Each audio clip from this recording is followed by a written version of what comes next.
بسم اللہ الرحمن الرحیم۔ میں ضیاء الدین DPO بنوں کے غیور عوام سے مخاطب ہوں۔ میں آپ تمام کو بنوں پولیس کی طرف سے ایڈوانس عید مبارک کہتا ہوں، اور آپ لوگوں سے میری یہ درخواست ہے، چاند رات پہ اور عید کے موقع پہ صبر و تحمل کا مظاہرہ کریں۔ روزے رمضان جو ہے یہ ہمیں آلریڈی صبر کا حکم دیتا ہے، تو عید کے موقع پہ ون ویلنگ، ہوائی فائرنگ، اس طرح کے غیر شرعی اور کبھی افعال ہیں ان سے بچیں، کیونکہ بنوں پولیس نے ایک مؤثر سیکیورٹی پلان ترتیب دیا ہے، جس میں ہماری ٹریفک پولیس کی ڈیوٹی بھی ہوگی اور چھتوں پہ بھی ہماری ڈیوٹی ہوگی، اور جو افراد بھی ایسے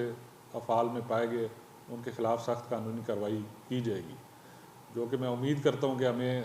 عوام کی طرف سے تعاون حاصل رہے گا اور اس طرح کی کوئی سخت اقدام ہمیں نہیں اٹھانا پڑے گا۔ لیکن بہرحال میں تنبیہ کرتا ہوں والدین کو بھی اور جو نوجوان نسل ہے ان کو بھی کہ عید کی خوشیاں منائیں، اچھے طریقے سے منائیں، ایک دوسرے کے ساتھ پیار محبت سے منائیں، لیکن اس طرح کے غیر شرعی اور کبھی افعال سے بچیں جس سے انسانیت کو بھی تکلیف ہوگی، آپ کو بھی تکلیف ہوگی، اور ہم نہیں چاہتے عید کے موقع کے اوپر آپ کی عید جیل میں یا حوالات میں گزرے۔ اور میں عوام سے تعاون کا طلبگار ہوں اور امید ہے کہ انشاءاللہ آپ ہمارے سے بہترین تعاون کریں گے۔ شکریہ۔